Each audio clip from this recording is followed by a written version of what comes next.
Salut à tous, c'est Eli et voici mon nouveau tuto, la couleur pour les pros, volume 2.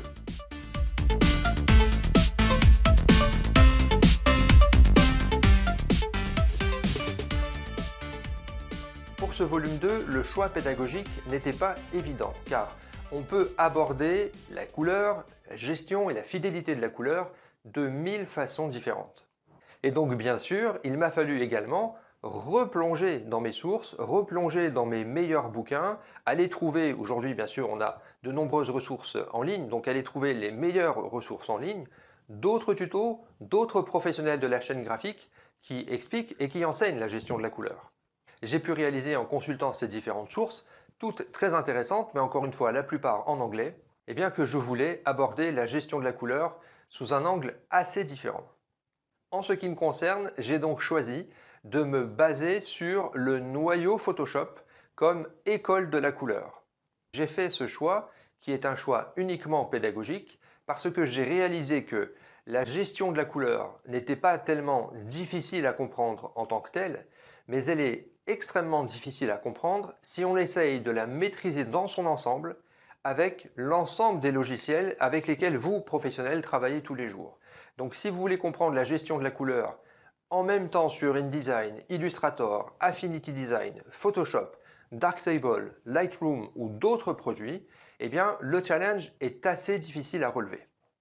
En revanche, et vous comprendrez mieux pourquoi, j'ai donc choisi Photoshop comme noyau de travail, comme outil pédagogique. En fait, j'ai réalisé qu'on comprend très bien la gestion de la couleur uniquement si on travaille dans Photoshop. J'aurais pu bien sûr choisir n'importe quel autre logiciel de retouche photo professionnel, mais Photoshop, c'est mon outil de prédilection. Je travaille avec cet outil et la suite Adobe depuis plus de 20 ans, et puis c'est encore aujourd'hui l'outil le plus répandu.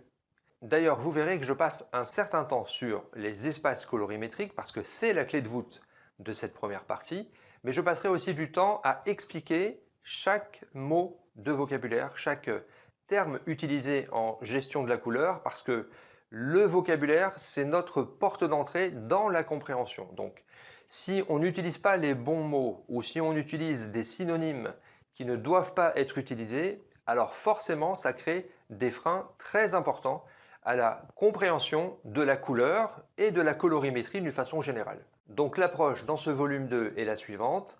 On travaille d'abord dans une première partie toute la théorie de la couleur, les notions de gamma, de gamut et surtout, c'est la clé de voûte de cette formation, en tout cas de la première partie, la notion d'espace colorimétrique est absolument fondamentale. Ces trois notions, gamut, gamma, espace couleur, n'auront plus aucun secret pour vous. Et c'est donc juste après, avec l'école Photoshop, que nous allons voir tous les cas, à peu près tous les cas, en tout cas j'espère, j'en ai couvert pas mal, que vous pourrez rencontrer ou que vous avez sûrement déjà rencontré en tant que professionnel, c'est-à-dire les réglages. Qu'est-ce que je dois placer comme réglage dans Édition couleur Photoshop? Quels sont les modules de cette fenêtre de réglage et quel est le rôle de chacun de ce réglage? Nous verrons donc en détail les espaces de travail, les règles de gestion de la couleur, c'est le deuxième module, et bien sûr les modes de rendu. Et si vous comprenez parfaitement le rôle de chacun de ces modules, si vous étudiez chacun des cas et que vous arrivez à les reproduire et à les comprendre, eh bien vous aurez compris la gestion de la couleur.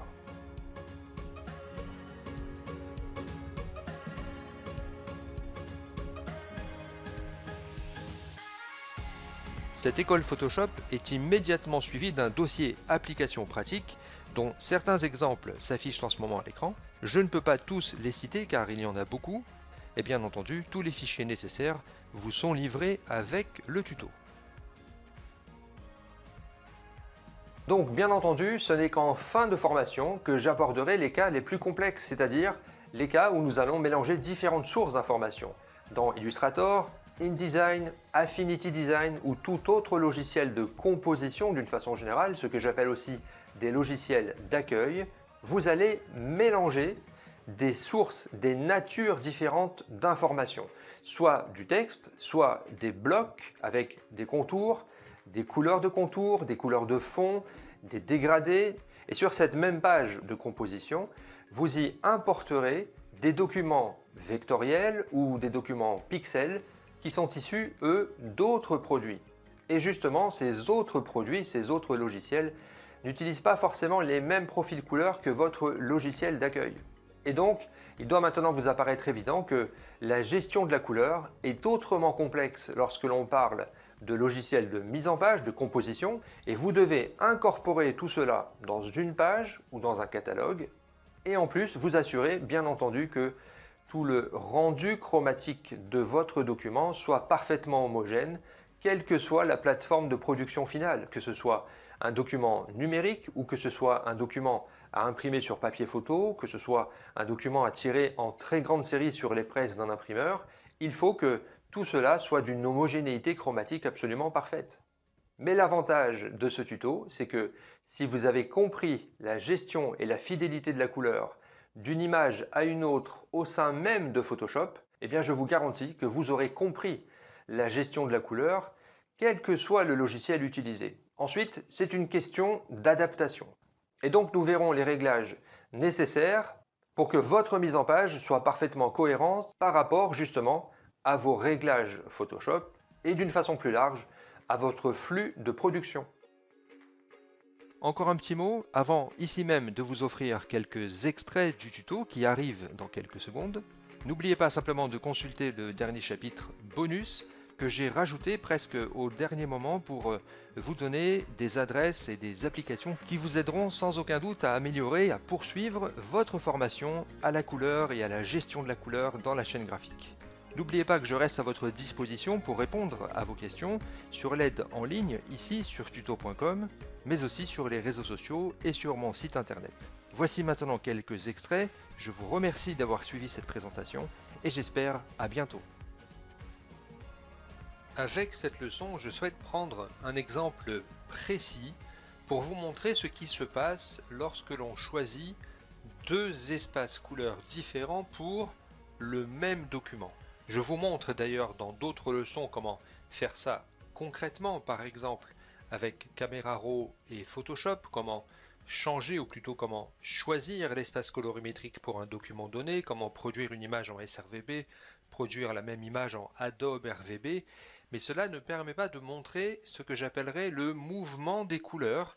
Et avec cette leçon, je voudrais vraiment vous montrer ce qui se passe en fait en coulisses dans vos logiciels de retouche photo, dans vos logiciels de colorimétrie.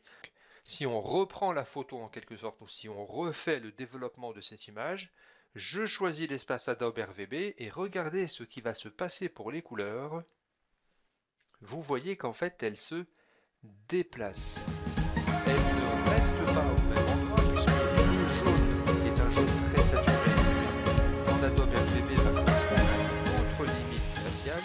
Le rouge, qui est un rouge très saturé, correspond là aussi en Adobe RVB à une autre limite spatiale, à une autre pointe beaucoup plus éloignée dans l'espace de chromacité.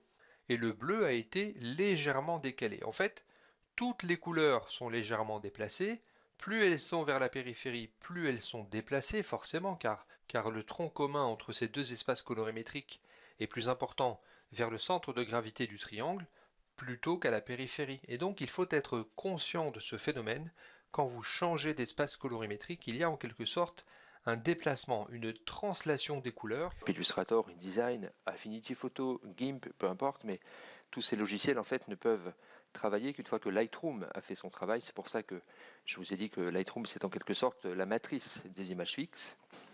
Par exemple, dans cette fenêtre Préférences, Édition externe, nous voyons les formats et nous voyons les espaces couleurs disponibles pour produire un document final. Mais qu'en est-il de l'espace de travail de Lightroom lui-même? Comment fait-il pour afficher les images pour qu'on puisse travailler dessus, alors que justement il est fait pour travailler avec du format RAW? Or ce format est connu pour ne pas avoir justement d'espace colorimétrique propre. On a vu dans une autre leçon que les bases de données professionnelles comme Adobe Stock ne contiennent pas toujours de profil. Ici, nous allons voir que sur des bases de données beaucoup plus ouvertes, destinées aux créatifs mais beaucoup plus larges car complètement gratuites à l'envoi comme à la réception si je puis dire, et bien en fait ici ce n'est pas compliqué, il n'y a jamais de profil. Est-ce dû à la quantité des images? Je ne sais pas. En tout cas, nous allons en faire l'expérience et voir si éventuellement on peut corriger ce problème. Ok pour celle-ci. Voilà, donc comme ça vous avez vu, j'ai directement téléchargé de Pixabay, je n'ai rien fait de spécial. et on va voir ce que donnent ces images, ce que donne leur profil éventuel dans Photoshop. Donc pour la première, Black Cat, aucun doute, on n'a pas de profil, l'image est en RVB, heureusement, ok. Je ne choisis aucun profil. Et donc tout de suite, Photoshop enchaîne avec la seconde. Là aussi, pas de profil, donc pas de raison, pas de gestion des couleurs, ok. Voyons tout de suite si l'attribution d'un profil peut nous faire gagner en information, et vous allez voir pourquoi je me rapproche des zones sombres. Alors j'aime bien afficher l'histogramme, ça me donne une idée en fait de la continuité des nuances dans mon image, et ici la continuité est au rendez-vous. Nous avons bien un pic dans les zones sombres, et ensuite quelque chose de très continu, de très plein. En fait, on a un histogramme, j'allais dire quasiment parfait, bravo au photographe au passage. C'est vraiment une image magnifique. Il y a probablement eu 0 retouche après la fabrication du format JPEG, mais bien sûr je ne parle pas du développement. Donc dans ces zones sombres, lorsque je vais attribuer un profil, il est très probable que je gagne en information si je trouve le bon profil. Alors ici, je suis sans gestion, et lorsque je clique sur SRVB, eh bien, comme vous le voyez, il n'y a aucune différence. C'est normal car édition couleur, RVB c'est mon espace par défaut, et c'est donc forcément l'espace qui est choisi pour afficher une image, car je ne peux pas afficher une image s'il n'y a pas de profil associé. Ce profil n'est pas enregistré dans l'image, je l'ai dit peut-être 50 fois dans ce tuto, mais il faut bien vraiment se fixer ça dans la tête.